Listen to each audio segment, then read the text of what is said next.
national relief agencies. The country has to be reconstructed completely. At least the capital has to be reconstructed from bottom to top. You know, the buildings have to be built differently. Instead of the shacks, they have to be built with earthquake specifications. You know, this is very important. You know, so that has to be done. The ports have to be rebuilt. The airports have to be rebuilt. Schools have to be completely rebuilt. You know, so almost everything in the country has to be rebuilt. Absolutely, in order to be able to withstand. And they don't have the resources nor the skills exactly. in many instances to talk about rebuilding. That's correct. They don't have the resources or the skills. Even if you wanted to try to use them as local laborers to do it, without the skills, it would be very, very difficult to, and without machinery, without the infrastructure. Dr. LMadu, that really sounds almost like a hopeless kind of situation. I mean, really, it's difficult to see. As long as it appears to me, as long as the French held that grip on the financial resources, and now after that has been relented, you get the earthquake, and now it seems that the government is almost as bad as the French was toward its own. I mean, is that a cynical point of view, or does that make any sense? It makes sense. It makes a whole lot of sense. In fact, if you talk to the Haitians on the streets, you know, they will echo the same thing you're talking about. I just spoke to some of my friends in Florida who are Haitian activists.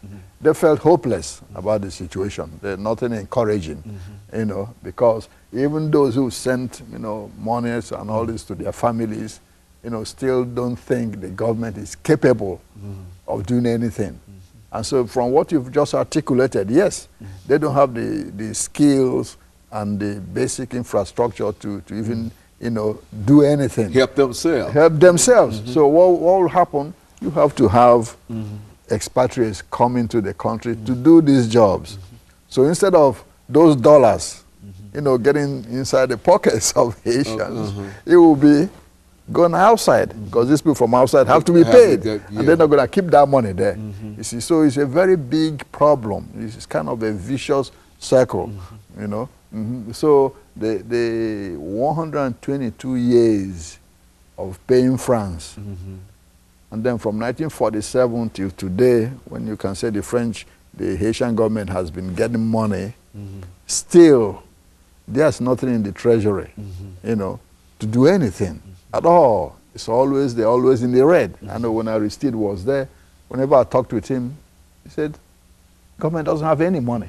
When he was put back in power in 1994, Clinton had promised, you know, $500 million, $500 million for immediate, you know, aid to Haiti to help Aristide reconstruct and build schools and all this. You know, but when Bush came in, you know, Bush just clamped on the money. Okay. And with that money, Aristide couldn't do anything. So people started rebelling and rising and complaining about no schools, no food, not all of this. So it's a vicious circle, you know, unfortunately.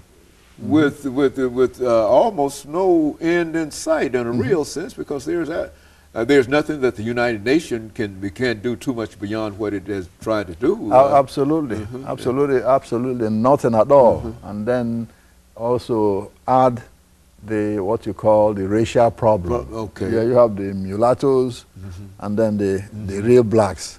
That's another big problem again.